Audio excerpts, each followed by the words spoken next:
probably have colleagues drifting in over the next few minutes. Welcome, everyone. Glad to have you all here, and I hope this is a useful conversation that we're able to generate here. My name is Christian Wedemeyer, and I'm joined by Artemis Engle. And so we have been asked to guide some conversation on technical terms and special registers in translation of mainly Buddhist texts. That's what we'll both be focusing on. I just noticed the session had something in it about Sanskrit and Tibetan, which I hadn't specifically thought about, though I will be bringing examples on my handout juxtaposing the Sanskrit and the Tibetan, so we can certainly open up to those issues, though that wasn't something I had planned to thematize, particularly in my own remarks. So there are two approaches you can take in discussing specialized registers and technical terms, normative and descriptive. And presumably this session was organized to focus largely on the former, right? How should we be translating technical terms? What are the best practices in dealing with tradition that pretty much anyone, I think from the very beginning, will realize is overflowing with numerical lists and fine distinctions and specialized terminology. But we could also, and the normative question is really quite crucial, as Professor Bassnett mentioned in her opening plenary. It's not just an aesthetic concern, but an ethical concern, right? And I think people who are, probably particularly people who are oral translators feel this most acutely. I know I did when I dabbled in that field a little bit. The pressure of being responsible for the communication in that moment is quite profound. But we can also talk about descriptive questions as well, and certainly those are related, right? What is the state of the field? How do we stand as a community or as individual groups with regard to our current practices, and how do those relate to stipulated or imagined best practices? I just learned today that these had been conceived as so-called master classes by the original organizers. That was certainly not what I was told, and not how I came into this, and it's not my intention to teach a class. Or to the extent that this is like some of my own classes, it's more on the order of raising questions and problems than giving you solutions or clear guidance. In fact, if anything, as my first set of examples will show, I think I'm bringing forward my own work as a kind of object lesson in what not to do, or something that was rather poorly done in that regard. So my intention is really to raise a set of issues that we can think about as translators, and I'm sure many of these have already occurred to you, so I'm just kind of loading the conversation with them so we can proceed together in open discussion. Going to illustrate some of these problems with exemplaria gratia, right? Some sets of terms and issues we could work through, and more concretely workshop, and then open for discussion. Art has more extensive materials for workshopping, texts in context. Mine are more sets of terms pulled out of context, so we'll be able to look at it both from a kind of contextual and somewhat decontextualized view. My materials are drawn from esoteric tantric scriptures, and art's from exoteric sutric materials, Shastra materials. So I'm going to say a few things just to kind of foreground some themes. Then I'll go through my handout and look at some of the problems there. And then I'll hand things over to Art, and he will go through his own materials, and then we'll be able to workshop together. Don't be shy. I mean, I don't want it to get too chaotic, but if there's something really pressing that I'm overlooking or gaps in my presentation, chime in and let me know, and we can be a little more unstructured about it. So one thing, it's interesting, when I came to this, my initial inclination was to go full bore theoretical. But I was made very clear to me that this was meant to be a workshop, right, and something practical where we can kind of get our hands dirty on actual text. So I'm going to try to split the difference a little bit. I mean, inevitably, what are the practical problems that are raised? Well, when you confront a practical problem, it raises a theoretical issue, right? It raises a general concern for practices in the field. So I'm going to try to weave some of these together in as clear a way as I can. But the conference is on translation and transmission. So that suggests that the focus of concern is sending texts into the world toward audiences. And I think it's worth thinking, particularly when we're dealing with technical registers, to focus on the other side of that dialectic, that is on the reception of the texts rather than the transmission. Because these are related. Obviously, we need to be thinking about who's reading these, and particularly what are the practices that are enabled by the texts that we provide, insofar as we're written translators.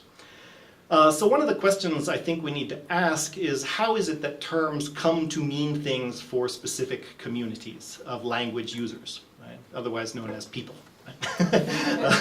It's useful to think, right, about how it is that groups, terms are shared by groups, right? And we've all seen this in our own experiences. You see little cliques of high schoolers, and they have their own lingo, their own dialect. And certainly Dharma practitioners have similar ways of discussing. Some more microcosmic, local to their particular tradition or their community, their institution. Others more macrocosmic. And so one thing when you're trying to communicate a set of distinctions, right? And that's really what we're dealing with. When you have the 5 this or the 10 that, or either just A and B, you're trying to communicate and train a set of people in drawing a distinction that they would otherwise not ordinarily naturally make. And in some sense, this is the essence of education. Right? This is exactly what we learn in high school, in college, and so on. We learn new words and how to make new distinctions. And so I don't think we should be shy about intervening in that regard, right? And making very clear if there's a distinction to be drawn, what is the distinction, what is its benefit, and how is it best communicated, right? How can we best facilitate communities developing sets of practices that will enable them to achieve their goals through that discourse. So what I want to suggest in that regard in terms of language being dependent upon convention and upon community is that there is no, that the criterion for the equivalence of technical terms really needs to be utility, not truth. Right? We're never going to find the correct, perfect translation for any technical term. Right? Rather, correct meanings, as I said, are established by social practices. Right? And these can attach to any term, even a neologism. And we see this in the case of Buddhist communities that have adopted Sanskrit terminology in their liturgy, in their practice, in their thinking. Otherwise, we've also seen terms that some have called Buddhist hybrid English, the types of translations that are unnatural in normal English, but actually come to be perfectly functional for communities. Right? Once you establish that something means something, that is what it means. Right? And you're all steeped in Buddhist epistemology, so this is not such a shock, right? It's also coming out of Saussurean linguistics, for those of you on the other side of the ocean. So I do think, obviously equivalence should be as intuitive as possible in the natural language. But this cannot and maybe should not be the primary aim. Right? The primary aim should be crafting sets of terms that can be used by people to draw distinctions in their speaking and in their acting and their thinking. So one example, I don't want to go on too long, but I work in the field of the history of religions. And like any field, it's concerned with the definition of terms.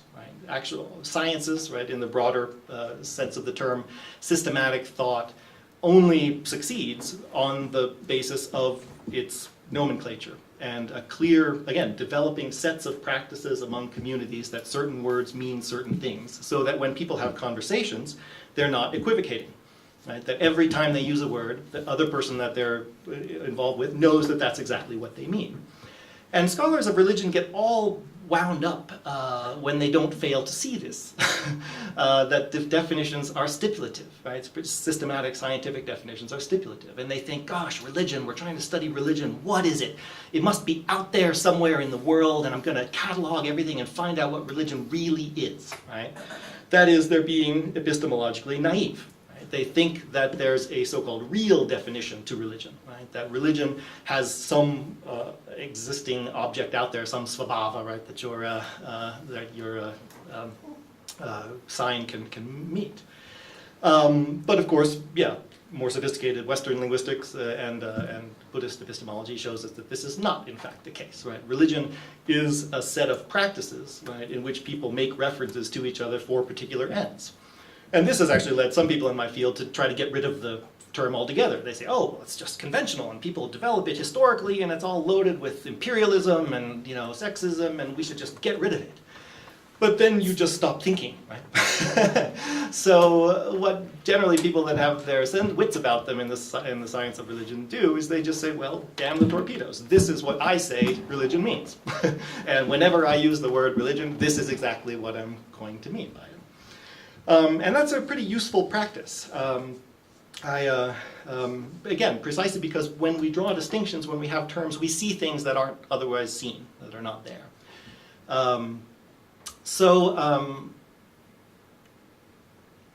Yeah, I'll skip over that. I need to do it.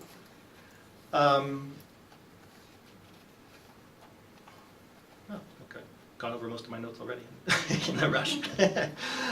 So again, when we're thinking about communities then, and we're deciding, you know, we want to, and I guess I'll come back to religion one thing. So another, it's more complicated maybe than I just laid out. If you're talking about religion, you can do that, right? You can just say, okay, when I talk about religion, I mean those practices that create social cohesion, right? And that's, I'm just going to take a kind of Durkheimian viewpoint, and that's what I'm not going to look at. I'm not going to look at doctrine and so on. But this bothers some people, right? And they think, well, then you're really violating the natural meaning of the term and the man in the street kind of sense of what it is. And so when you're going to go that, if you're going to go that far astray, you should probably come up with something new, right? And so people come up with fancy terms like cosmographic formations and social formations and so on. And those are actually really pretty useful if you can get people to buy into them. Again, it's all about socializing people into adopting that form of language. And that's hard to do.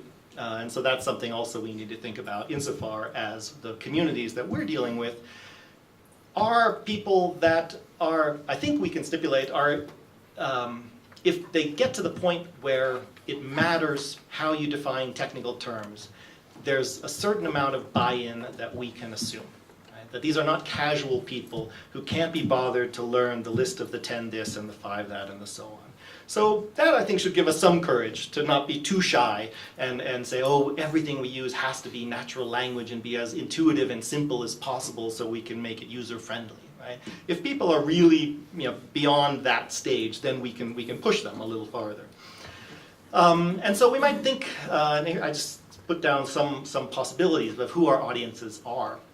One group is people whom have been called nightstand Buddhists. And these are the people who have, you know, books about Buddhism, Thich Nhat Hanh or the Dalai Lama, on, you know, prototypically on their nightstand, and they read the books for inspiration when they go to bed, and they get life lessons from it. But they're by definition, in a sense, socially isolated. These are people who are not being socialized by a tradition into Buddhist practices and Buddhist thoughts, right? They're appropriating it in an individualistic way, right? In a way which has roots in Protestant devotional practice, right? This model of the solitary individual alone with their text. And this is actually becoming more and more common. And it's a question to what extent we want to really take these people into account in coming up, in doing the work that we do, this kind of specialized work. There's an argument to be made that we really shouldn't. That, you know, again, this is, if we're really concerned about precise usage of terms, then we're dealing with groups, right? We're dealing with societies, not with isolated individuals. And their appropriation is inevitably, in a certain sense, going to be shallow, idiosyncratic, and unsystematic, right? So they're kind of a lost cause. But there's also a case to be made that they're absolutely a crucial constituency. And I remember after the beer conference, we went to see His Holiness the Dalai Lama, and he was talking about the work that we were all doing, and he said, he was stressing how crucial it all is. because the younger generation of Tibetans is not reading Tibetan materials, right? They're learning about Buddhism basically because they're moderns, right? They've been socialized into the modern social rhythms. They're nightstand Buddhists, a lot of them. and so it's not just our kind of New Age, Westerner who we might feel inclined to disregard, right? It's a whole range of people from a lot of different strata of society, including young Tibetans. So it's a diverse and an extensive group, and I think maybe one that shouldn't be underestimated, though it might legitimately be asked, how seriously are they really taking this, and do they need to learn, for instance, the 10 winds I'll talk about, and so on. There's also those people who are part of Buddhist groups, and they're learning things, theoretical ideas about Buddhist practice and the path and the view, basically as a form of again, socialization. Right? And Georges Dreyfus has some interesting observations in this regard in his The Sound of Two Hands Clapping, and the role of learning Shastras. Abhisamayalankara, I think, is the one that he focuses on especially. For people who are never going to practice the meditations of the Abhisamayalankara, if anybody even remembers what those are, but rather they form shared networks of reference and meaning that allow groups to live together and work together and to build meaningful and useful careers together. Then there are people, and we may or may not want to divide them, people that are meditating or debating. Right? And these are the real professionals. Right? They're taking, so sometimes the opposite end of the spectrum from the nightstand Buddhists, the people that are not only part of a community, but they're the elite of a community. And they're pushing hard, and they're really relying on the kind of machinery of discourse that's created by communities of translators. So anyway, that's just a rough typology, and I encourage you to problematize that or make it more fine if it needs to be. So again, there's a kind of a spectrum here of increasing social integration and increasing professionalization. And there's a legitimate question about where particular types of technical terminology, if not technical terminology in general, falls upon that spectrum, and whether we might want to nuance our terminology in that regard. So I want to get to the examples here. And so there are four different questions, I think, that I'm raising with the examples. One is questions of consistency. That is, when we have sets of terms, how do we engineer them, if we engineer them at all? To what extent are we justified in creating neologisms? And how can we or should we leverage Latin and Greek roots in doing that, insofar as that has clearly provided historically an engine for creating new terms in Western science? Questions of fine distinctions. And the example I will use here is air and wind.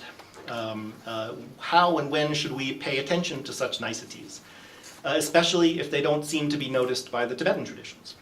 And what can we learn from the Sanskrit and where?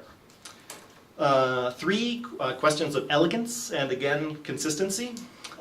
Given the social nature of reference, how do we deal with communities that are already socialized into ways of speaking and thinking? When do we intervene and why? That is, when there are terms like aggregate, right? Baseline, late 19th century stock translation that's so naturalized into Buddhist hybrid English, it's almost quixotic to tilt against it, right? And there are other ones that are more recent, and I'm going to look at some of those and raise questions about that. And then, normative questions about when and where we want to intervene in such distinctions. And finally, how much attention should we pay in areas, again, where the traditions don't really seem to pay very much attention? And when is research into these questions warranted? And so this last set is basically look at a group of terms that are used for what might broadly be called visualization or imagination in liturgical text, particularly sadhana text. So you all have the handout, so I guess I don't need to put it up on the screen, is that right? Everybody has a handout? So just here's some things we can workshop together. So I started out, and the question here, I guess, was consistency. And so this is a set of what are called the Dashavayu, or the Lungju, and these are important constituents of the subtle body. And so there's 2 sets of 5. You can see the first, prana, apana, udana, vyana, samana. And then 5, and those are basically theorized by the tradition as related to the functioning of the skandhas, of the pumbu, and also the physical body, right? So you can see in the 4th column, right, the function, right? Prana has the function of keeping vitality flowing in the organism. Apana sends things out downwards, right? Gas, feces, and semen and urine. Udana deals with things, motions, and physiological processes that move upwards, like sneezing. Vyana has to do with motion, and samana has to do with digestion. And then you have 5 sensory winds, right? Udvaha, vivaha, samvaha, nirvaha, and pravaha, which correspond to vision, hearing, smell, touch, and taste together. So I've given you in column 1 the Sanskrit terms, and in column 2 the Tibetan terms. There are some variations, obviously, here and there, but these are the conventional ones. Then as a kind of object lesson, maybe in what not to do, I've given you the terms that I used in my translation of Āryadeva's Caryāmelāpakapradīpa. And part of, just looking back at it, part of what dissatisfied with me, and I remember, I mean, in my own defense, I remember spending some time on this and trying to work it and trying to get it into a shape that I really liked it.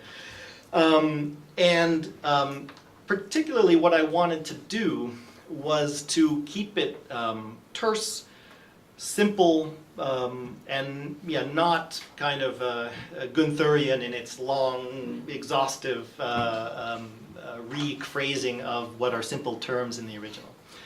And I failed. And part of what I was struggling with, and that I failed to do, I mean, you can see it in the translation I have for vivaha, removing.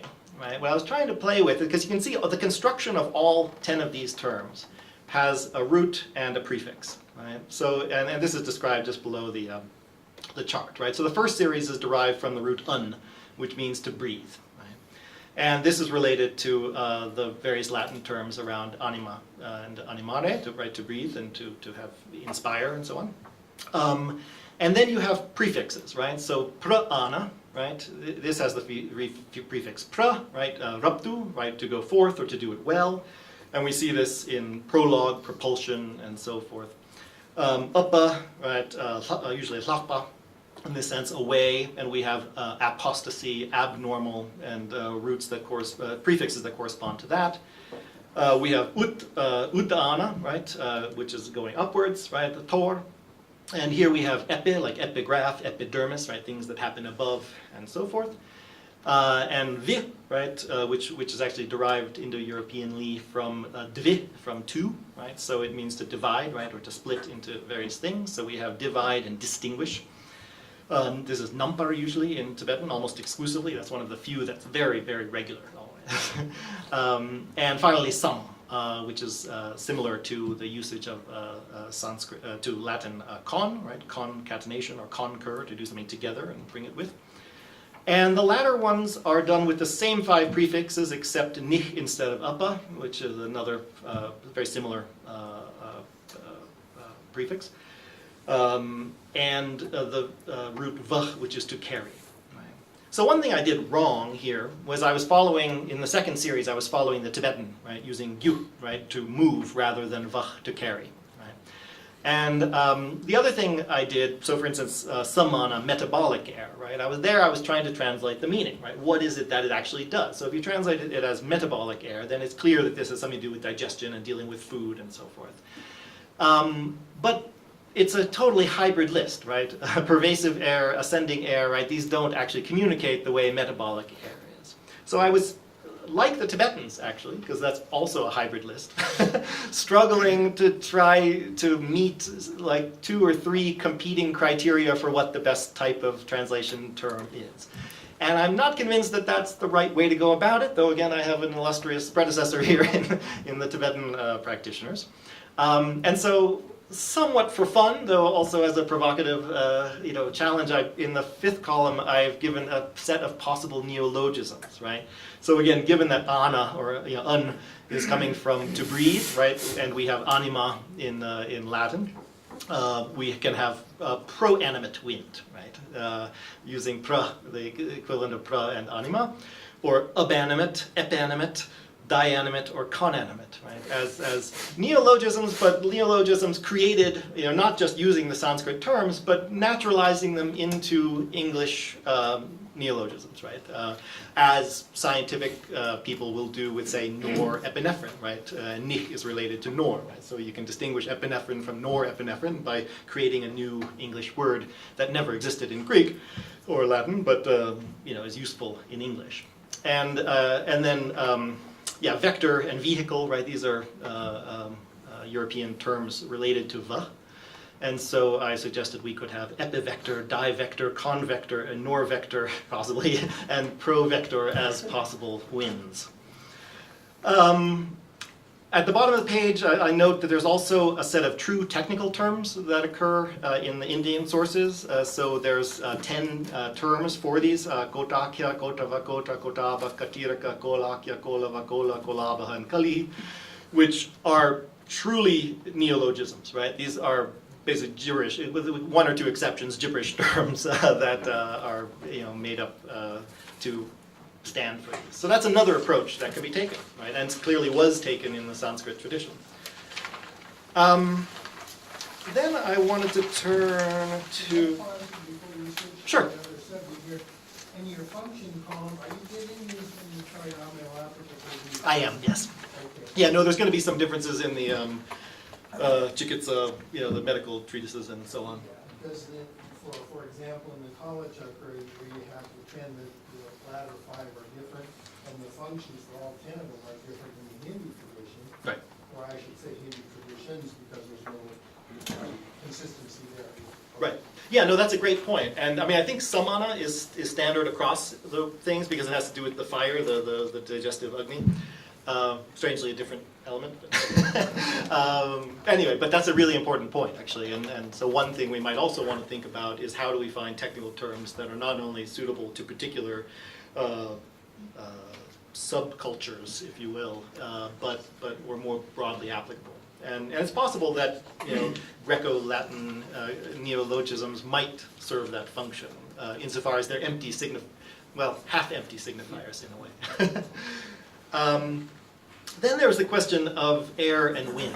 That's on page 2. The title, The Answer is Blowin' in the Air. And so one thing we find here is that there are two terms in Sanskrit, vayu and vata, which are both translated in Tibetan as long.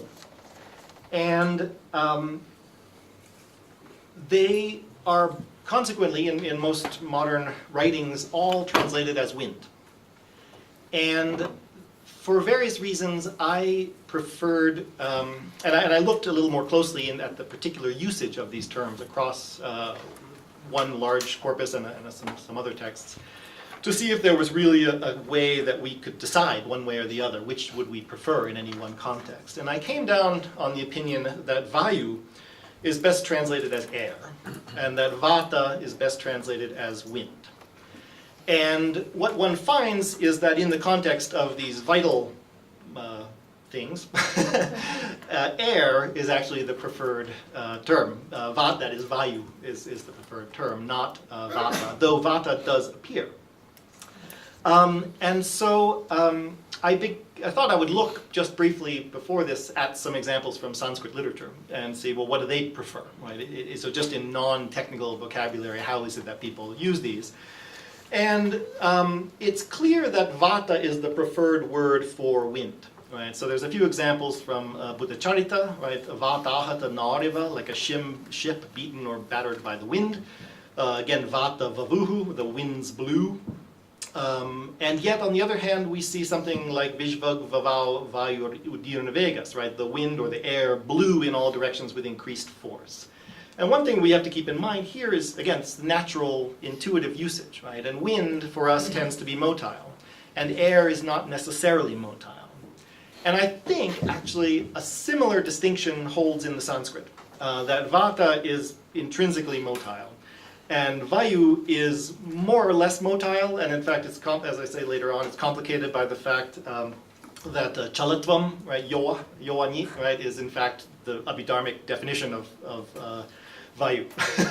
so it's not entirely so clear, but I think on the whole, air is to be preferred. And actually, you can look at the other examples. I don't think I need to belabor them, given the limitations of time. And I wonder to what extent, I mean, given, again, the well-established European discourses around pneuma, right, and the vital airs, that's not a way to go. And I wonder to what extent people resist, or well, resist's too strong. Either don't use air or prefer wind. Either has to do with a resistance to some kind of European magical terminology, if you will, or you know, this is pre-Socratic philosophy, right? And Buddhism is modern, right? So we may not like the fact that they're basically pre-Socratics in the Abhidharma. Or it's maybe Chinese influence. I'm not sure. Wind is actually not one of the 5 Chinese elements, but my intuition is that somehow in the transmission and creation of Western Anglophone terminology around the subtle airs of the body and physiology and alternative medicine, like wind has been preferred maybe from a Chinese influence, but I'm happy to be corrected or confirmed. Okay, so I'll try to hurry through these last. I've gone on longer than I wanted. Sure, longer than you want. So the next one is a question of already established terminology. Right? And so here I've chosen the 4 levels of the subtle mind. Right? So when the winds dissolve in the central channel, one experiences various visions and more and more refined mind until the non-dual subject-object mind, which is the very most subtle mind. So we have aloka, alokabhasa, alokopalabdhi, and prabhasvara as these 4 in the Sanskrit terms. And I've given you the Tibetan there, nāwan, nāwacheba, nāwan, nyevartopa, and usa. And then I've given you 4 versions of them in contemporary work. Alex Wayman's light, spread of light, culmination of light, and clear light. Hopkins's appearance, increase, near attainment, or clear light, which often seem to come kind of hyper-translated as clusters of white, what is it, white something appearance. White appearance. Yeah, but there's another term. Yeah, white appearance, red increase, black near attainment. Yeah, but there's another, so actually they're interpretative X, but I saw another term and it was white something appearance, red something, but anyway, I didn't write it down, I forgot it now. And then Bob Thurman suggested luminance, radiance, and immanence as those 3, which I thought had a certain elegance to it. And particularly given that Nawa is associated with the moon in imagery when it's described, even though lumen is not actually related to Luna, I think there is a way in which it may carry a kind of false image of moonlight to it. But he stuck with clear light. And I didn't, when I was with him as a grad student, he liked transparency, and we were playing with different ones. And at a certain point, it struck me, on the model that brilliance would be the best translation, because all of them are light terms. Or actually, to be fair, as all light terms are, they're also perception terms, right? They're ambivalent perception light terms. So appearance is not wrong. But I do think that this is heavy light imagery, and we should probably try to prefer light imagery. And brilliance I particularly liked because the Vissel, right, the Prabhasvara, this is the most powerful, most amazing, like cutting through, supercharged like awareness possible, right? And so it's brilliant, right? It's naturally intelligent, naturally illuminating in both those senses of the word, right? So I liked that one. The clear light seems to have come from Dawa Samdrup and Evans Wentz, so it goes way back, and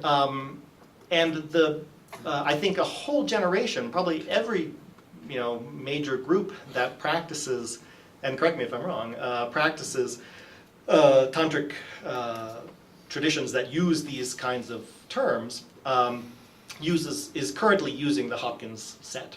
And so I remember giving a talk at Namgyal one time, and I found myself double translating because I wanted to use my own terminology, but I knew that everybody's references was going to be appearance and near attainment and so on, so I had to kind of double up for the first like 5 times I mentioned them, and until I figured I had naturalized people into my own way of speaking and could then drop the previous Hopkinsisms. So anyway, there's a question of, yeah, why change? Do we want to change? You know, what criteria might we have for changing?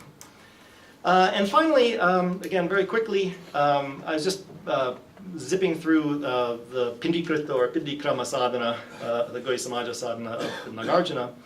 And here's a set of terms, very diverse, right? Vichint, right? Various forms of vichint. Samchint, Vibhu, Chint, Bhu, Dhya, and Pravichint. And what became clear, so these are all terms that are used in a sadhana, in which various visions are being enacted, let's say.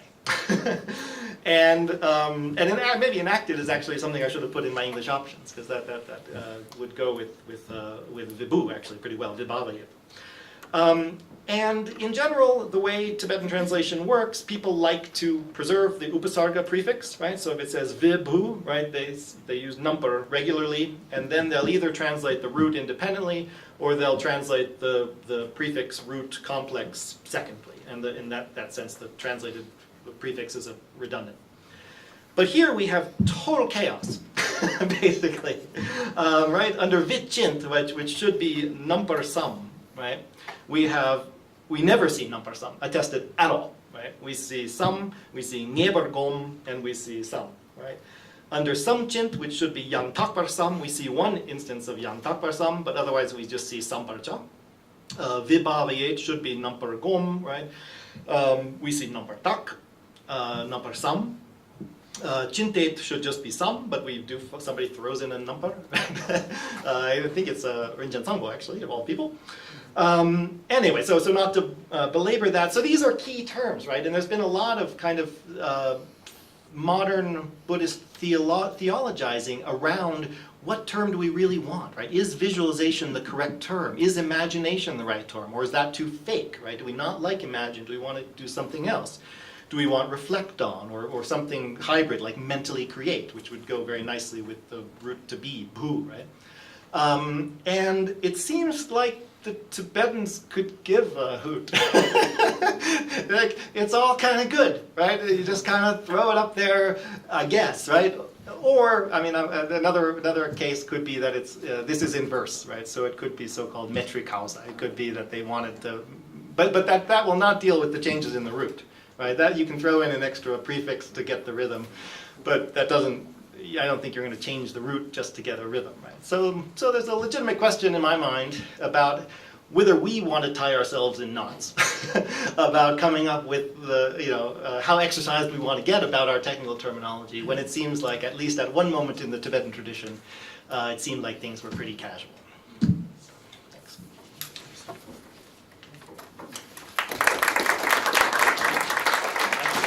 Oh, actually, there's a little bit more on the back, because actually, this is key, right? Because actually, nyas, right, which when you're doing the body mandala, different things are being placed various places. Totally consistent, always good. And yet then we have this verse, right? Talinkaram chakshushi nyasya, right? So you put the talim in your eye, or eye, and then you create whatever vibha, vibhu, chittigarbha, right? And with om in your ears, it's vajrapani. And here we have talim miktu guneng, right? Sai ningbu number gom, and wait, what was my problem here? Actually, I think I messed this up because this was inconsistent. But maybe it was just the number and the gom, right? So we have this literally the same verb, right? Vibhavayet at the end of each line, and in the Tibetan it says number gom, and the second one just says gompar cha, right? So anyway, loosey-goosey, it seems. Thank you.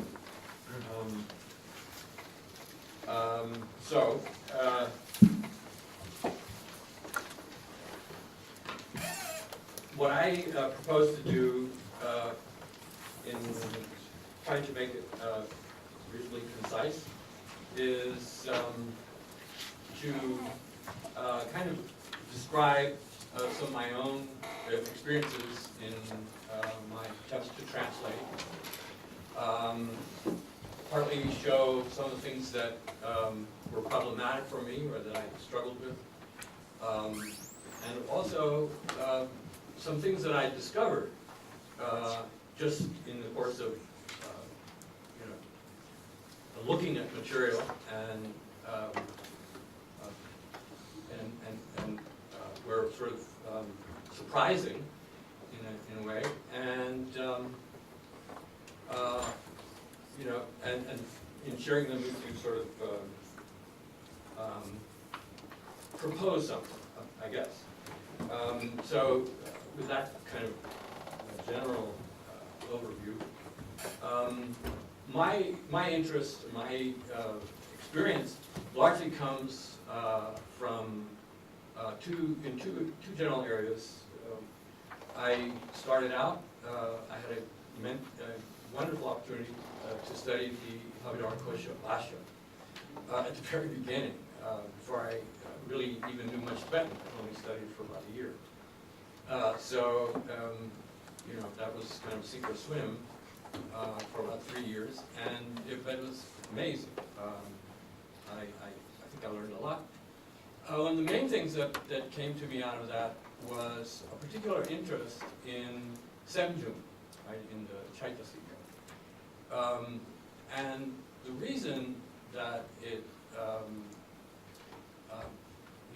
piqued my interest was I found it very practical. I found that the way it was presented to me, the way I sort of got to become familiar with the material,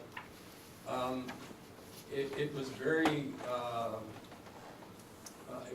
insightful. I mean, it was very experiential, and I contrast that with what I was hearing from all kinds of people about Abhidharma, and oh my God, what could be more boring than Abhidharma?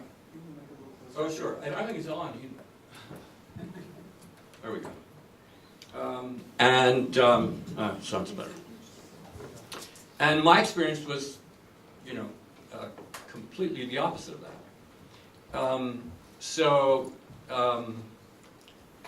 I was very intrigued with that subject. I won't get too autobiographical because I'm sure you're not interested. But the subject matter was such that it was something that sort of brought me in a very sort of vivid way, introspectively, to come to sort of be aware of the workings of the mind, which is what its purpose, I believe, really is. I found that material particularly interesting. And in the Abhidharmakosha, the Abhidharmakosha really only lists the Semjungs according to the Zoroastrian system. And then, of course, the other tradition that's influenced Tibetan Buddhism is that of the Abhidharma Samchaya. And that one is probably taken as more important and probably followed more widely. They're not terribly different. You might take issue with that. But at any rate, it's the same sort of material. And the Abhidharma Samchaya has sort of brief kind of definitions of the essential nature, and then it adds something which is quite interesting, which is what is its function? What is its karma? So anyway, I was introduced to Yeshe Gensen's commentary on Semjum, which is a wonderful text, in that Yeshe Gensen takes that material and he applies it to lamrim practice. And that's another sort of area that I've delved in and done some translation work in. And so more recently, in the last 10, 15 years or so, I've made an attempt to try to marry those two, in the sense that the Lamrim tradition is not very heavy on doctrine. It's very practice oriented, as most of you know, if you have any knowledge of that particular teaching system. And of course the Abhidharma is the exact opposite. And so just to sort of give you my perspective, I felt that taking sort of the more refined sorts of distinctions, to use the point Christian made, is that it really can invigorate Lamrim practice and sort of make it more, hopefully more successful, at any rate.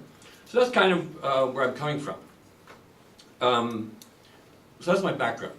The two main translation projects that I've been involved with Tsadra, the first one was exactly that. I mean, I translated Vasubandhu's Pañcaskandha text, the root text, and Stiramati's commentary. So the reason that I picked Stiramati's text was that I found that to be the most sort of detailed, treatment of those semjuns, and I found that to be useful and sort of to give you more kind of material sort of to reflect on us as in what I see as the purpose of it is kind of to go into introspectively and basically try to isolate these mental states in your own mind and sort of get a fix on them, and by doing that be able to kind of work with them. And I believe that to be a very very practical, very effective form of spiritual practice, which I don't really hear very many other people writing about or talking about. So it's kind of a pet subject for me anyway. And so in the course of getting into this material, I came across, and I knew no Sanskrit for the first 10 years or so. So I was working only with Tibetan things, Tibetan texts. And I was having, but this is, so now here's where I kind of giving you the idea of the problems that I encountered in trying to translate. And that is that I found some of the Tibetan renderings to be sort of not very clear. I'll give you an example. The one for Manaskara, for instance. The description of Manaskara, which is very fundamental, mental process, is described in the Tibetan translation. I didn't really prepare the Tibetan side of it well enough, so I believe that Tibetan is Semki Jupa. So, that's not very informative, I don't think. Semki Jupa could be just about anything. So I was kind of not sure how to take that. Then, over the course of time, I did get an opportunity to start to try to learn a little bit of Sanskrit. I went to graduate school, and I did learn a little bit. I don't pretend to be a Sanskritist, but I find Sanskrit, especially in this type of material, to be very, very helpful. It's, in my experience, much clearer than the Tibetan. And that's not to say, that's not to diminish or to say that I've lost interest in the Tibetan, which is by no means the case. But when I found the descriptions, particularly in the one that was available earliest for me was Stiramati's Trimshika Bhashya. And some of the descriptions in the Trimshika Bhashya are more or less exactly the same in Stiramati's commentary to the Pañcaskandha, but not completely. And so I didn't have a full Sanskrit translation, or rather, original of the Pañcaskandhaprakarana when I did the translation for the Tsadra project. But at any rate, just for example, with Manaskara, excuse me, I found the equivalent, the original for Semgichupa is Cetasa Aboga. And that word Aboga, even when I came across it, still I was a little bit unsure of myself because Aboga can have the meaning of effort. And I didn't think that, that really was the meaning here. At any rate, then I realized, or then I saw in Stiramathi that he glossed that aboga as abhujana. So then you get into the Sanskrit roots, and bhuj means something like, if I'm correct, coiling or turning or something like that. So then in other works, like, who's the Vyakya? Who's the author of the Vyakya? Yashomitra, is it? Abhidharmakosha Vyakya. So he glosses aboga as avarjana, and that's another. These are active nouns, and the root from which that's formed means something very similar to abhujana. So the two are quite close. So avarjanam, if I'm correct, means to turn or to bring or to direct in a certain way. The main point was that as I was looking into Sanskrit, so then the meaning of this essential definition starts to take on a little bit more clarity, and that was pleasing, and I found that to be the case with a lot of the other mental factors. I'll give you one other example, which I'm not sure if you're familiar with the Sanskrit to it or not. And that is a very important semjung, shinjang, right? Especially for shamatha meditation. Shinjang is kind of the culmination. When you are approaching the perfection of shinjang, the marks of it are identified by the effects of this mental quality called shinjang. So I'm familiar with that, and some of the descriptions of it are, excuse me, pretty straightforward. But I discovered something, and I when I was translating it, I came up with my proposed translation for shinjang is agility. That's what I came up with at the time, and I wasn't really pleased with it. I didn't find it really necessarily accurate. I didn't know what was better than that. Finally it dawned on me that the Sanskrit equivalent of shinjang, prasarabdhi, doesn't, so let's put it this way. The shinjang in the Tibetan sounds like jangba, the past tense of jangba. I mean, it sounds like,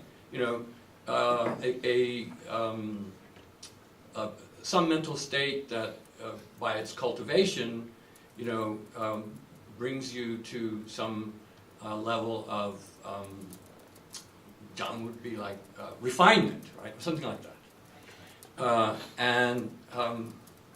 I remember hearing discussions about it that sort of from teachers, just giving sort of extemporaneous explanations where they said that it was kind of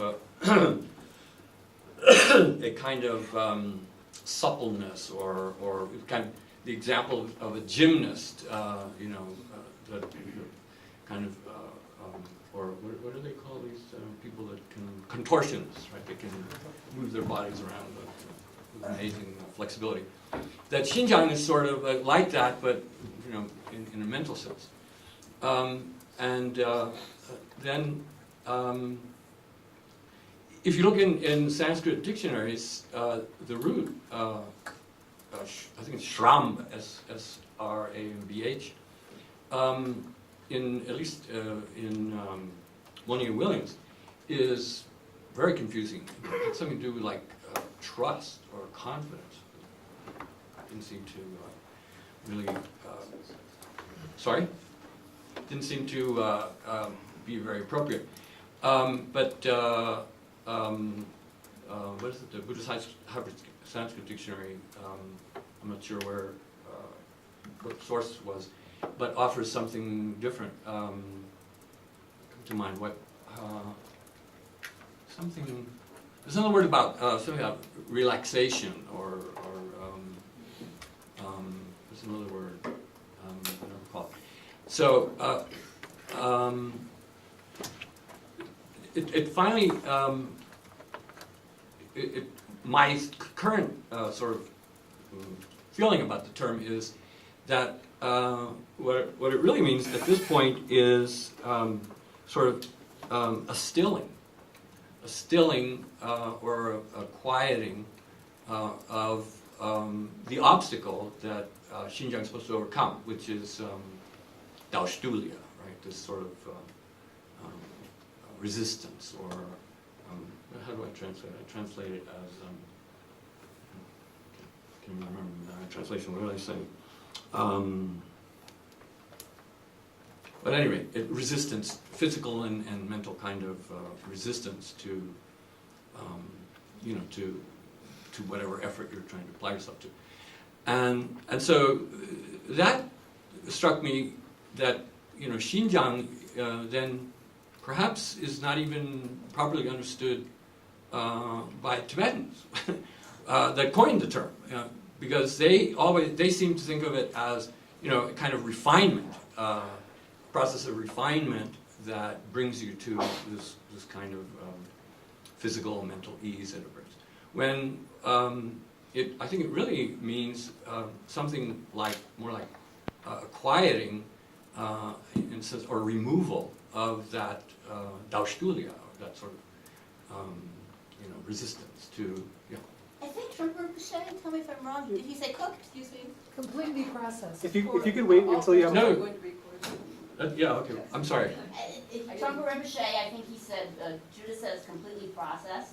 Process. And I feel like I've read somewhere that he We would don't say get cooked. recorded with them. All right. But see that. So it seems quite similar to what your final conclusion is. But the processing to me sounds to be more like the idea of jangba, sort of like a training or sort of something that you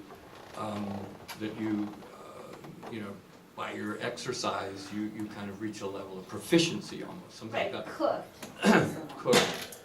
I don't really get that, but No? To me, cooked sounds exactly like what you're saying. When I see somebody who is a very seasoned practitioner, I think, well, they're cooked. oh. So Okay. just as a point of reference, none of the questions or comments are going to get recorded unless they're on a mic. So Okay. if you could raise your hands and then use the mic to ask the question, please. So no, but that's fine. I'm happy to hear questions. Go ahead. Okay, only because we're on this topic real Of course. briefly. I have another comment or question on a previous point, but Yeah. sticking on this, I'm not clear what you, many shamatha texts and commentaries Yeah. seem to speak in terms, or elaborate this term in terms of, which it's usually often translated as pliancy. Well, that's another example. And that's similar to your agility, which you're moving away from. Well, I'm not sure why, because when they comment on that, they talk about it being a state in which, physical and mental separately, you have a state in which you're either physically or mentally feel completely capable of doing anything. right. That's Completely able, so. So in virtually all the in all the Abhidharma texts, whether it's the Kosha or the Abhidharma Samvicaya, or other secondary texts like the Vasubandhu's Vimshika Bhasha, or the Vimshika itself, which lists the mental factors, and then Stiramati's commentary on that, as well as the Pañcaskandhaprakarana text.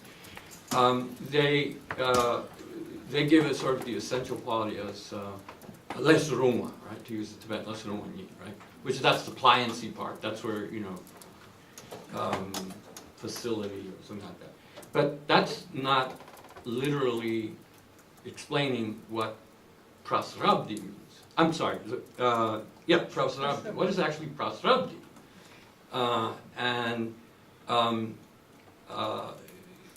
Very interesting. So prasarabdhi as a mental factor is a noun, right? It's the name of this particular sort of mental quality or factor, or whatever you call it. Interestingly, Asaṅga in the Samchaya, he uses the word prasarabdhi in the explanation. He puts it in the ablative. I think I have it here. He says, and he uses this, I mean, now we're getting into the term itself, which is not really what but I was giving it as an example. So he says, he uses the word, so the Daustulya or Nengenlen, right? That is kind of the antithesis of Xinjiang. We're talking about Xinjiang, right? Use Tibetan terms. So the idea of Xinjiang sounds like, the Tibetan rendering of it sounds like, something that you refine, or so Jangba being something that you attain by practicing. But actually, prasarabdhi, my sense of it, of the root is that it's a stilling or quieting, in the sense of eliminating its negative antithesis, meaning the Daustulya or Nengenlen, right? So the very name of this mental factor, which is essential in cultivating shamatha, is that it is that, and so prasarabdhi, right, which is what is some kind of an active noun which counteracts Nengenlen, right? But what does it mean literally? And I think what it literally means is that it sort of sends away or eliminates that Nengenlen, Daustulya. And so if you read the, I mean, now we're getting into the description, which is really not what I want to do, but it is defined, its whole purpose is to eliminate this Nengenlen, which is what's preventing you from developing ease with your one point of concentration. So, in fact, it seems to me that what that prasarabdhi means is some kind of action which stills Nengenlen. And so he gives, what's interesting is the way Asaṅga explains the term is then he says, he uses an ablative of the word, prasarabdhi. So kind of like, what's he doing? He's using the word he's defining, putting it in the definition. That doesn't seem to make sense. But it does make sense because he's defining the noun, the mental factor, with the meaning of the noun as an action. So stilling to describe whatever this mental factor is. And so he says, he uses the ablative thing, so by virtue of, or by reason of, he says, then stilling, using the word for prasarabdhi as like a gerundive, right? By virtue of stilling, in relation to then the physical and mental Nengenlen, then he gives the standard sort of essential quality, which is lesuruma, right? Which is, some people translate it as pliancy, or anyway.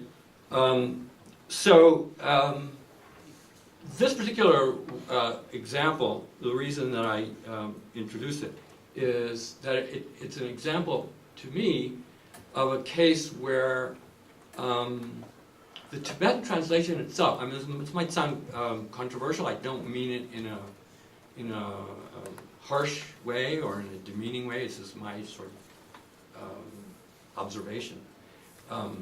Is that the very meaning, right, is Shintu Jangba, right, is Xinjiang, right? And I think that sort of over time, the term has, and I believe incorrectly, been taken to mean that it's a mental state which represents sort of the culmination of some kind of refinement or some kind of action of, I don't know, purify is not the right word, but in the sense of Jangba, it sounds like in Lo Jongba, something that you do that's as an exercise of refinement.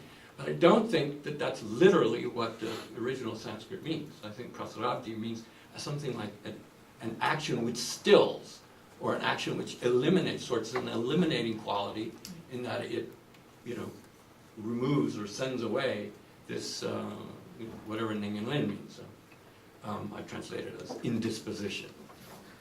something that's a resistance to your mental efforts, or physical for that matter. I raise that as an example because this is a subject that I said in the beginning was particularly of interest to me in the sense that the Semjung material through the literature is sort of like a manual meant to direct you to do some kind of introspection, to identify within your own experience what these words are meant to convey. And so to me, that's what the whole value of this particular literature is as kind of, as I was preparing for this, it reminded me of the four Dhamma-shi, right, the four reliances, right? Don't rely on the person, rely on the Dharma. Well, the second one is Tsingdulamitan, right? Dharlatan. Tsingdulamitan, don't rely on the letter or the word, rely on the meaning. And the reason I raise that is I think for us as translators, that particular one of those four reliances is, is sort of like a motto almost, in the sense that while the ultimate aim is to get to the meaning, and by meaning I believe it refers largely to some kind of experiential understanding or coming to know within your experience what the teaching is about, and that the words are the mechanism, the vehicle that takes you there or gets you there, if it does its job right. And so for me, while we're not supposed to dwell only on the literal side of things, as translators we are. I mean, as translators, what's a particular significance for us is to develop the skill that will make that literal representation of the Dharma be clear, be accurate, and be precise. And so that is kind of what I'm trying to, the kind of essence of what my points are here. And a subtext of that is that to a certain extent, I found, especially in this area, the Tibetan doesn't always do the job. There's a certain vagueness or lack of clarity in the Tibetan versions of this Abhidharma type literature.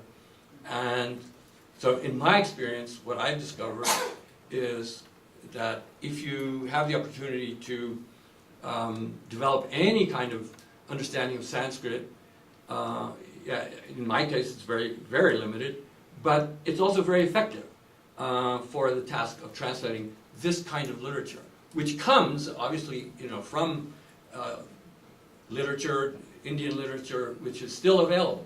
I mean, both of the two major works of the Abhidharma, both the Abhidharmakosha, Asha, even Vyakya, right, the sub-commentary, and then Asaṅga's Samchaya, and there's also Bhashya for that.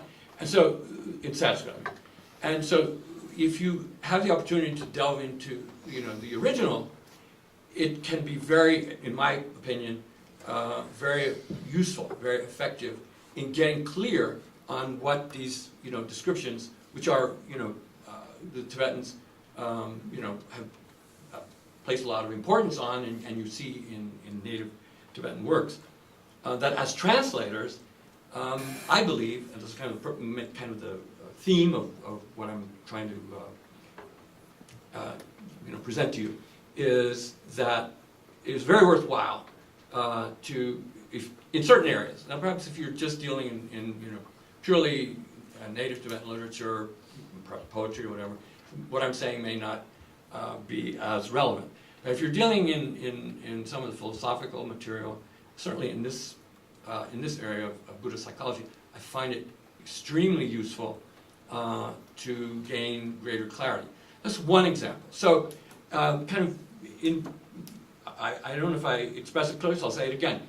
In some sense, what I've discovered is if you rely only on the Tibetan descriptions as English-speaking translators, there may be a certain sort of fuzziness, shall we say, in the Tibetan that makes it challenging to give a really precise and accurate translation of what this material is really trying to say. And so for me, that's a unhappy thing. The idea being that this is a sort of a manual or a guide for how to identify elements within your own psyche. So that's one point that I want to make. The second point that I want to make is that I found that if in the case of Abhidharma-samkhya, for example, that if you look in other works, so the second project that I translated for Tsadra more recently is Bodhisattvabhūmi. And I discovered some interesting things in that pertain actually to the subject of Buddhist psychology. So another example is Merba, right? The term admukti. I've noticed that in places like the Gyulama, right? The very end of the Gyulama is there's a discussion about developing Merba for that subject matter, and that's a kind of the way the text sort of ends is kind of to encourage you to develop whatever it is that Merba means in relation to that particular subject. And so Merva is an interesting word in that there are two Sanskrit words that are related but are different words, and they're both translated as Merva. One is admukti, which you don't find in Sem Jung lists, although it's obviously an important term for like Merva Chöbe Sa, right? That is something that you in the path system is widely heard. There's also Merva Natso Kembeto, right? Among the 10 powers of a Buddha. That's a biggie. There's also Admukti is one of the 10 what's the word? I call them controlling powers. That a bodhisattva at the 8th stage, Wang Chu, right? Among the Wang Chu, one of them is, and that's a very interesting word too, because it refers to some kind of ability to transform the natural world by your will, so to speak.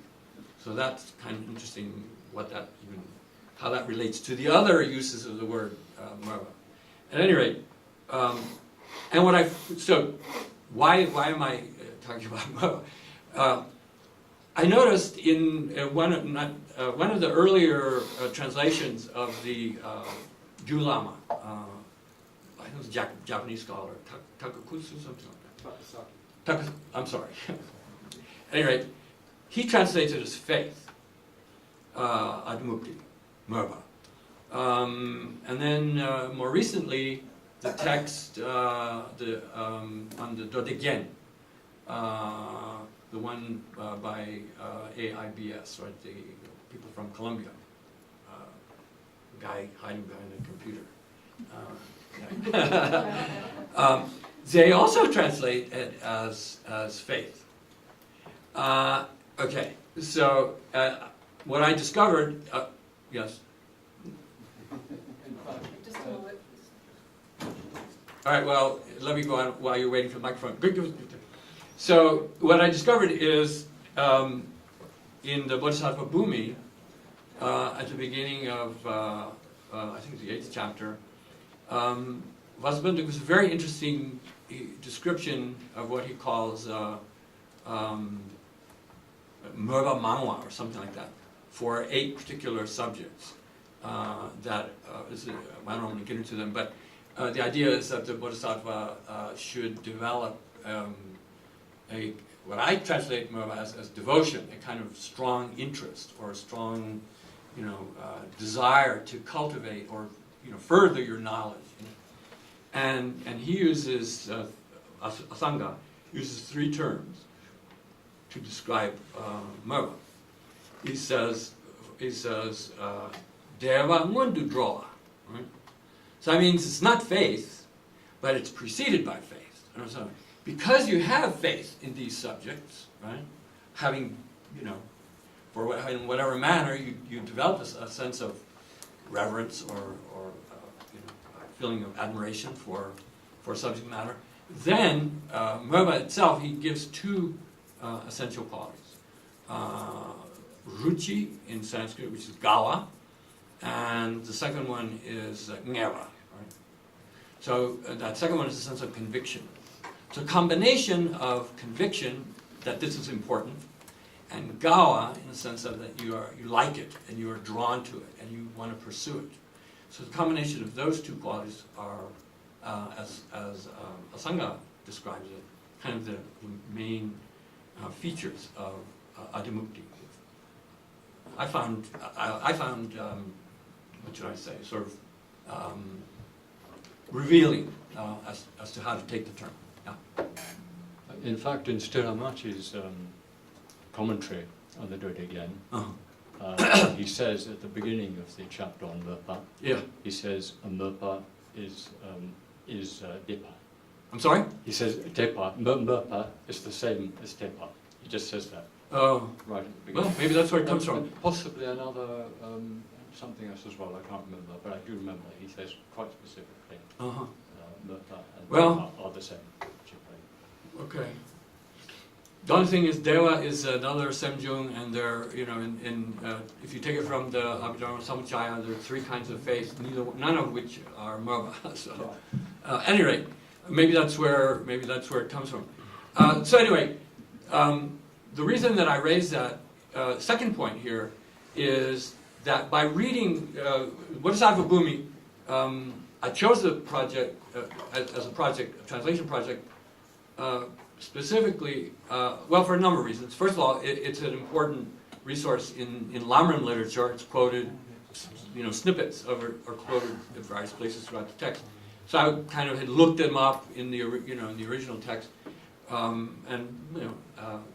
would read around and things like that. But I'd never read the text as a whole, and it wasn't available in English. So it seemed to me a worthy thing to try to bring into English some kind of translation of the text that wasn't otherwise available. And I'm glad I did. I mean, it was, I learned a lot from that effort. In particular, that, as well as Sharakabhumi, those texts, which are large, that being sort of an impediment to someone, having the opportunity, the time to delve into them, they are nevertheless very important resources that certainly inform a lot of Tibetan Buddhist literature that was produced as a result of it having been introduced into Tibet. I discovered by reading those kind of texts, you also find very interesting nuggets. For example, there's another. So this is the point that I'm getting at. There are sometimes we have Tibetan translations of terms that are have been introduced into Tibetan Buddhism from Indian literature and have become very important some topics that are talked about quite a bit, and in some instances, so I gave Shindu Jangpa as one example, that the idea of it as being literally a term that means some kind of exercise to develop some kind of level of refinement is not what the term literally means. But I think that that's what we sort of come to think that it means. So another example is a very important formulation of the Rikpashi, right, which I believe traces to the Sanyan Mochana Sutra. It's found in the Abhidharma Samachaya. So it's talked about, and then of course the Tibetans, take up that formulation, and it's used quite a bit. And so you think Rikpa, that probably means reason, but what I discovered in the Sharakabhūmi, which is a much longer sort of discussion of Rigpashi within the context of the exercise of Samba, right? When we Taras Sam Gomsum, there's a section on reflection, and so he discusses the Rigpashi as part of the technique that you use in the context of reflecting on the doctrine or teachings that you've had. And he uses, excuse me, he glosses Rigpa, which is the Sanskrit, which is yukti, as jorwa and tab. So jorwa in the Sanskrit is yoga, and tab is upaya. And so that suggests that at least Asaṅga didn't take the word Rigpa, yukti, to mean reason. He meant some kind of technique, or some kind of, I translate it as an application, given that it has some connection to the word, the root yuj, right? So that kind of thing, as a translator, as a Western translator, is something that also I discovered in Sanskrit literature. And I find that kind of thing to be useful. So what I'm proposing, or what I'm kind of suggesting, is, especially for younger translators who, perhaps the way I did, are coming at it from their experience and contact with Tibetans and learning Tibetan first, that might be a very good thing to supplement. Not to be a Sanskrit master, but even 1, 2, the more the better, but a couple of years of Sanskrit so that you can work a little bit with some of the classic texts that fortunately still exist. I think, in my own personal experience, I found it to be extremely helpful in translating. So it's very interesting today, Tupten Jimba, Geshe Jimba, he mentioned something about, at the very end, about, I forget the exact, he was talking about some kind of literature that made reference to the Indian myths, right? And he said that he looked at translations of the Pañcatantras that he mentioned, right? And he said they were coming from Sanskrit, and he said, wow, he was struck by the fact that the translations that were coming from Sanskrit, were much, I don't know what word he used, but he thought they were more, I don't know, nicer to use it. And then he found that some of the Tibetan translations were, I don't forget what he used there, but he felt they were not as somehow lively or as, expressive as, and you kind of wondered why. So I'm sort of suggesting that as translators, as I do with Tibetan, believe me, I'm as committed to Tibetan as I ever was. For me, in terms of practice and liturgy and reading, the unbelievable reservoir of literature, I'm never going to tire of delving into Sanskrit Tibetan masters. But I'm just saying, in a very specific way, for certain types of Buddhist translation, most of us are, speaking to the people who organized the conference, I wanted to actually ask them to invite some scholars who are have more expertise in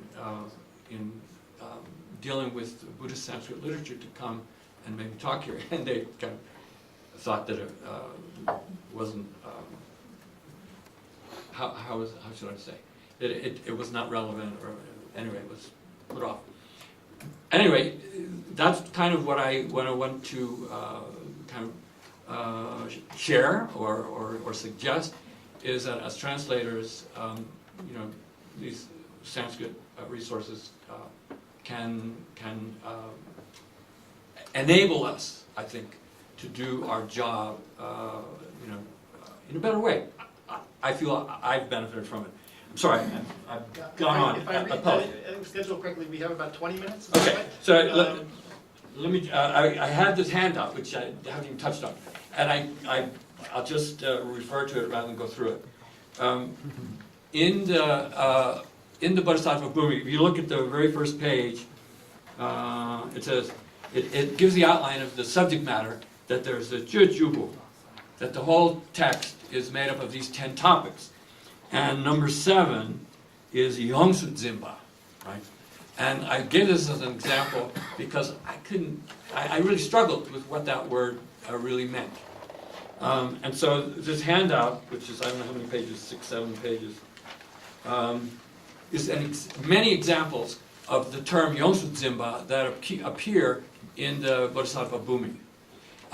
To give you sort of a capsule of it, what it really, in this case here, the reference is to a verse that is in the Sutra Alankara, which gives 4 kinds of Yongsu Dzimba. One is, well, I'm going to take the time. Well, Yongsu Dzimba, it turns out, he means something, it's a noun, it's an active noun, and it refers to what the Bodhisattva does. Yongsu Dzimba obviously means something about, taking hold of on all sides. But it means that in a figurative way, he compares, let's see, I think the third example, the one that says 2 morals and wonderful activities. Okay? And he says, this is Asaṅga here, doesn't appear in the Sutra Alankara. And he kind of gives a hint as to how the terms to be taken. And he says, there are, in Monier Williams, over 20 different meanings to the word. The Sanskrit word is parigraha. And they range. So one of them, parigraha, is used to take a wife, to marry. Another meaning is to benefit or to assist. And those are kind of the 2 overlapping meanings that are used, that apply here. So he gives this very nice sentence where he says that, this is in the 2nd chapter on generating bodhicitta. Professor Gomez notwithstanding, generating bodhicitta. He says that the bodhisattva, Yongsu Dzimba, right? Somehow, I translate it as embraces all sentient beings in the same way that an ordinary, secular person takes a wife, marries a wife. And obviously, the idea is, well, the question is, what is the idea? The idea, in my mind, is that the person who is taking on the householder's role is in a position of being responsible for taking care of. If it's a wife takes care of the husband takes care of the wife. So the head of the household takes care of his children, takes care of his wife, takes care of his parents, takes care of any, of his larger retinue of his household. So that image is used to say this is what the Bodhisattva does with all sentient beings. And that's the essence of the word Yongsu Dzimba. There's a verse in chapter, I don't know, the second to last chapter in the Sutra Alankara, which gives 4 interpretations of it. Anyway. I think we need to hear from our Yes. audience. I would push back a little on that, actually, because parigraha means to own. Well, and I think in this context, owning a wife is, you're not caring for the wife, she's property. And just like you own a Buddha Kshetra, right, as your property, you own the beings. And so you own all sentient beings? I think so. But anyway, that's my provocative challenge back. But Hi, I'm Togu Tenzin Gyurme. I came from Sirajya Monastery in South India. Okay. And what was your name? Tenzin Gyurme. Oh, okay. And I really want to thank for the wonderful research that you both have done, and especially for your interest in the Semjung. And that's really very nice to hear. And I'm in my final stage of completing my studies back at the monastery, and I've been studying the Abhidhamma for the last 4 years. Okay. And when you discuss about the Xinjiang, so I just wanted to make a point that, of course, I'm also not a scholar in Sanskrit, so maybe we might have made a mistake, but I wanted to tell that the Tibetan term Jangba is not always from the positive side. It can be also from the negative side. Yeah. Because, for example, if I'm not wrong, I got the opinion that the Tibetan word Xinjiang, as you explained, Yeah. doesn't seem to be the correct translation. Doesn't enough. It was not clear enough, Yeah. as it is clear in the Sanskrit, because the Sanskrit has to deal with explaining about clearing away the obstacles or the eliminating the obscurations. Nengelen, especially Yeah, Nengelen. Nengelen, right? But the Tibetan term is explaining something about refining or very well refined or pliancy or whatever, right? But Shindu Jangba, Shindu is of course is stressing that it is well eliminated or perfectly or completely. So Tibetan term Shin, this signifies. Yeah. Jangba can be from the positive side, like for example, if you say mind training Yeah. is also lo Jangba, Right. is from the positive side. Right. But then we have terms like sojong, Right. the purification ceremony in Vinaya. Uh-huh. Sowa is to revive Restore. or to restore the positive things, and Jangba means to eliminate Yes. the negative things. Sojong. So Yes. Jangba can be also taken for the other side of the word. And there are other Tibetan terms like Tsoksa, Dipjang, Yeah.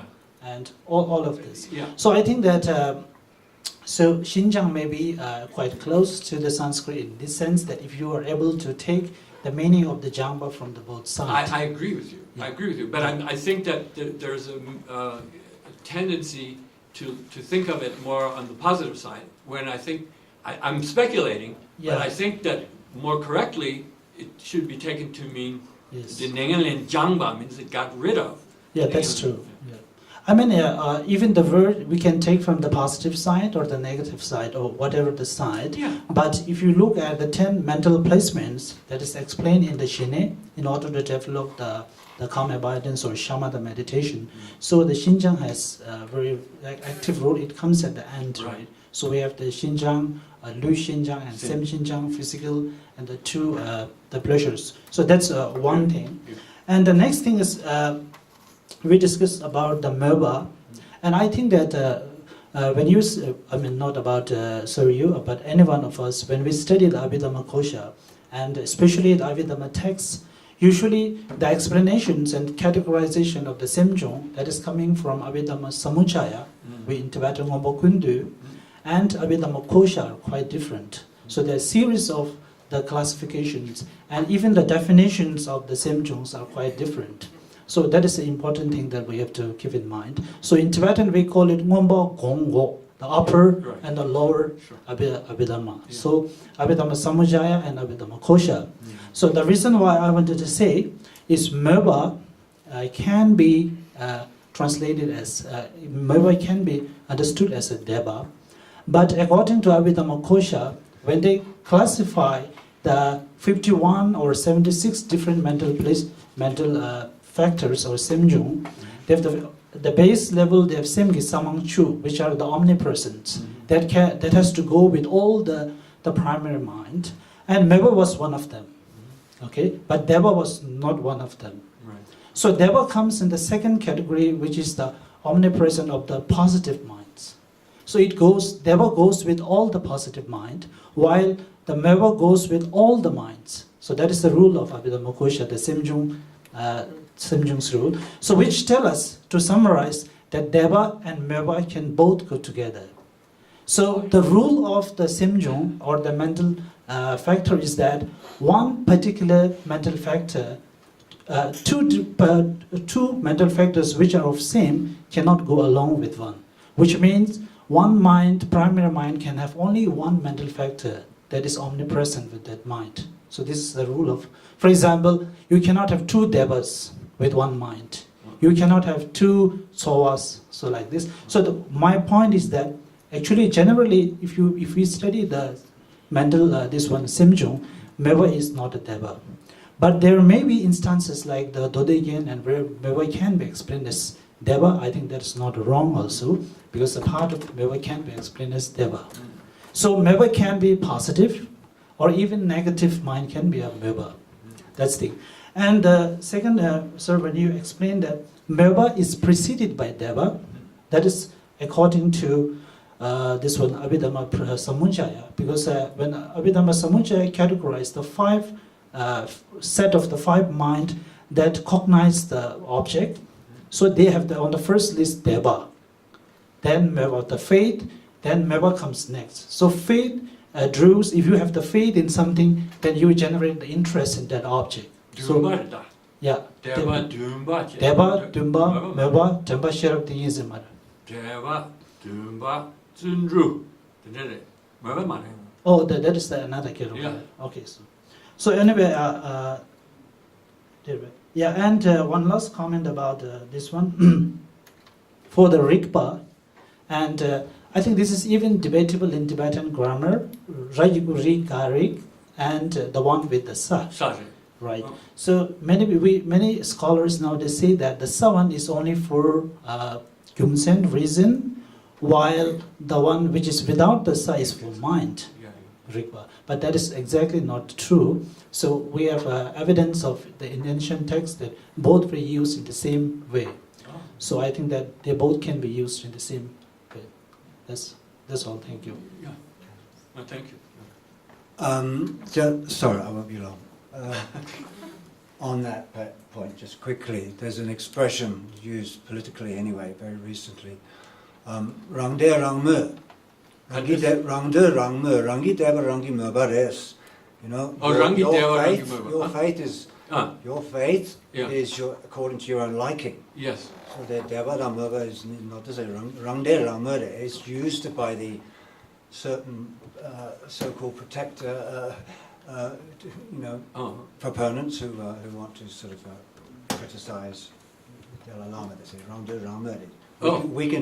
We have freedom to choose prefer what we want. So they're Deva and them. Yeah. But anyway, what I was going to say, I think I'm not quite sure, but marrying what Christian said to what you said, I was, and I think Rinpoche would agree, was taught to know that the meaning of a word is found in its definition.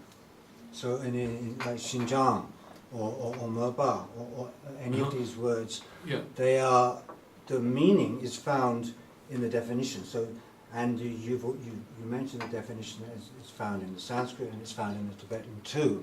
Mm-hmm. So surely from the definition we can get the translation.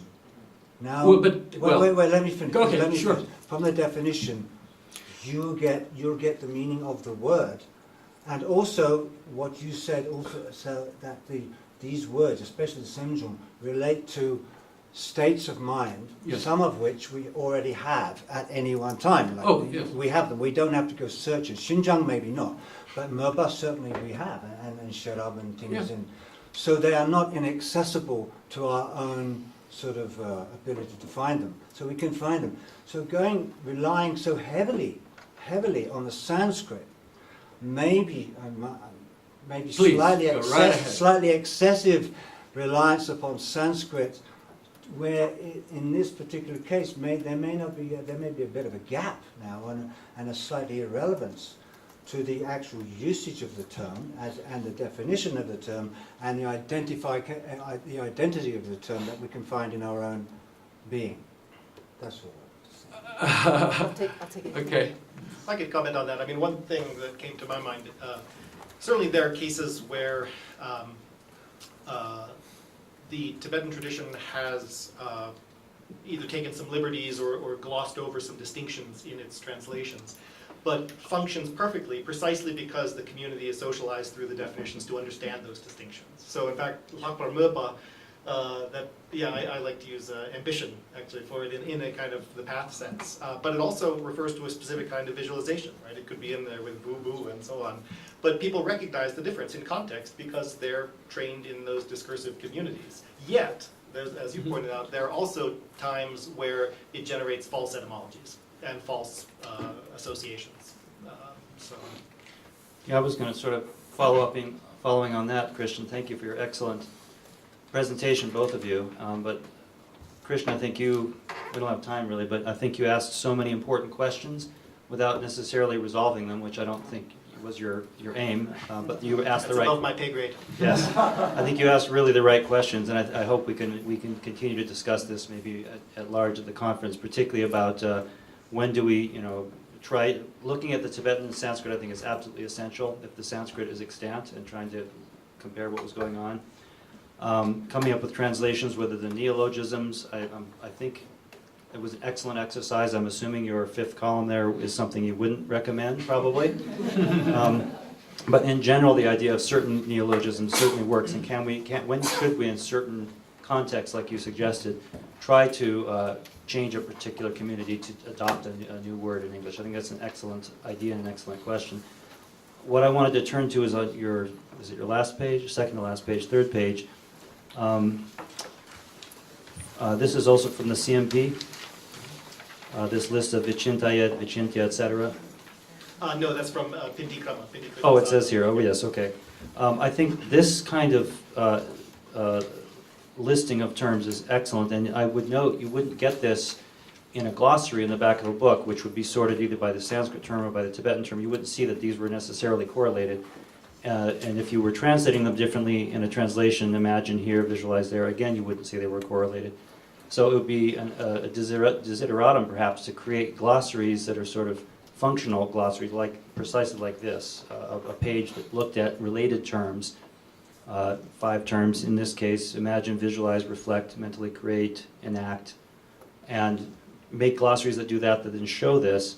And assuming, and this is an assumption, I'm not sure how much you know about this, what the colophon says about how many Tibetans and pundits were in consultation with each other, but assuming just for the moment that they were, then I think we have to give deference to that in other words, they would be sitting together translating this text and saying, what does Vichintayat in this case mean? And well, for you Tibetans it means Nabrasamba. Okay, well, what does Chintat mean? Well, it means Nabrasam. Well, what does Pravichintya mean? Well, Nabrasam. In each case, the pundit is telling the Tibetan that it essentially means the same thing.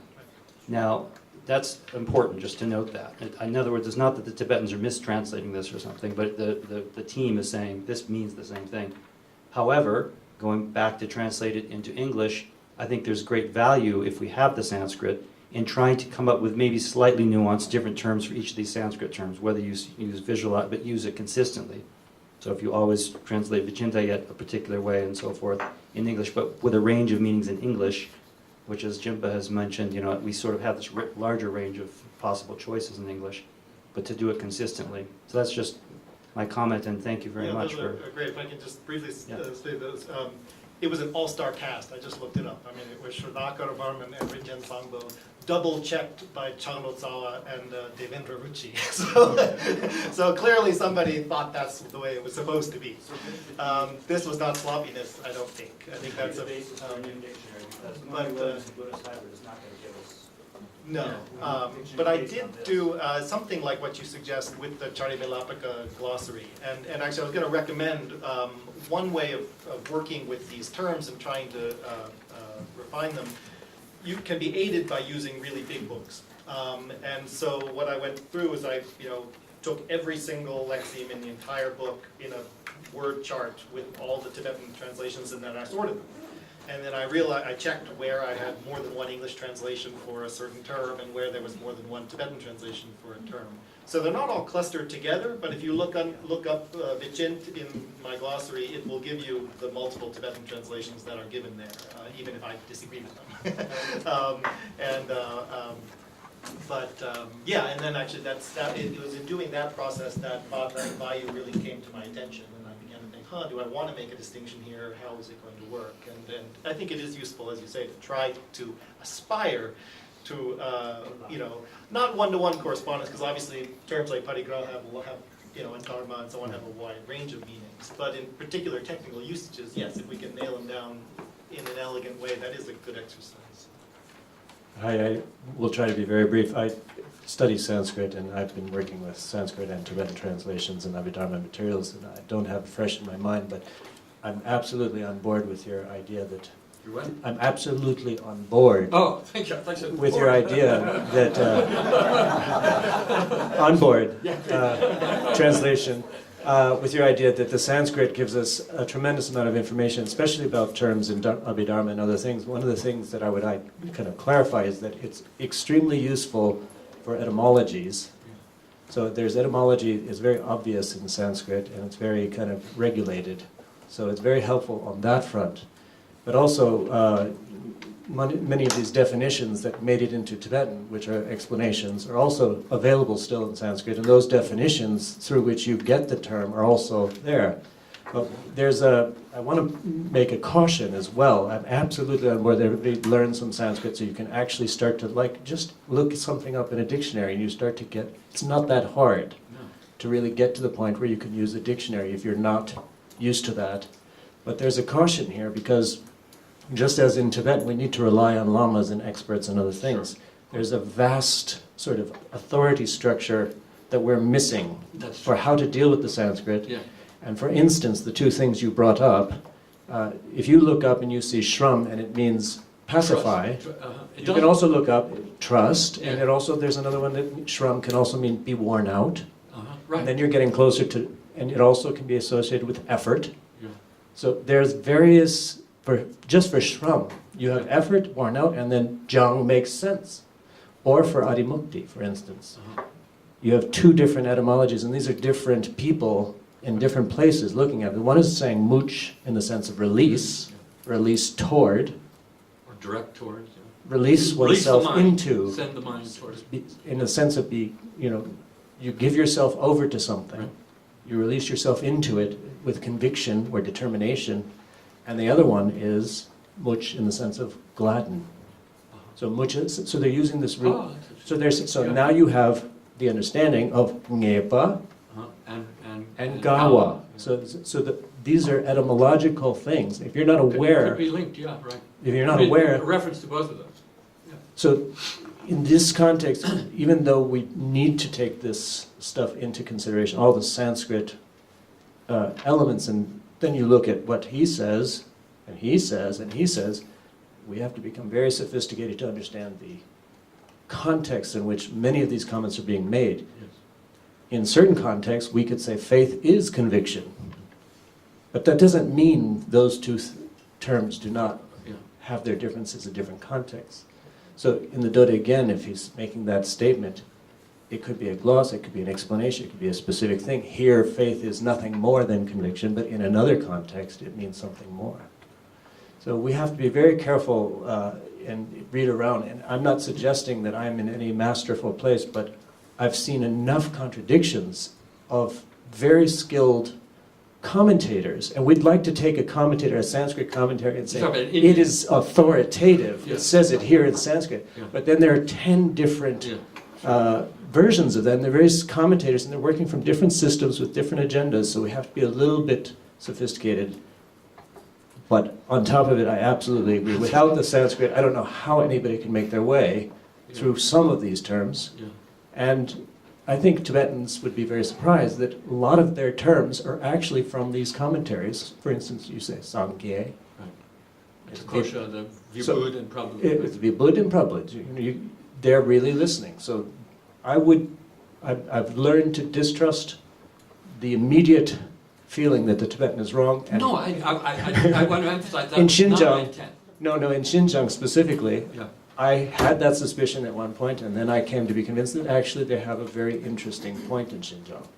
That is an interesting translation, and it's not necessarily wrong, though. Oh, no, I will readily admit that I'm tentative about that, but at any rate, the Buddhist Hybrid Sanskrit Dictionary does have this thing about it being, gotten rid of or eliminated or something like that. Right. But it's a big topic. So, and I know you weren't trying to. You're using these things as examples to bring awareness to this. So I didn't want to make a big deal out of it. But as an encouragement, and then we have these Sanskrit Tibetan lexica that are very useful. Yes. And we need to improve on them and get them more electronic and useful for everybody. But it's just something to keep in mind, I think. as we encourage people to do Sanskrit, we don't want it to just be looking something up, oh, it says it here. Yeah, right. Yeah. So a little Sanskrit. Yeah, dangerous. It's dangerous. And in fact, I mean, this is maybe a big can of worms to end on, but my inclination might be to think that in fact Prashrabdi is incorrect fact hyper-Sanskritization from Prasada. It's probably Middle Indic form, like Bodhisattva, that got changed. But anyway, that's a larger question. Thanks so much for coming. Sorry we didn't have more time. Workshopping.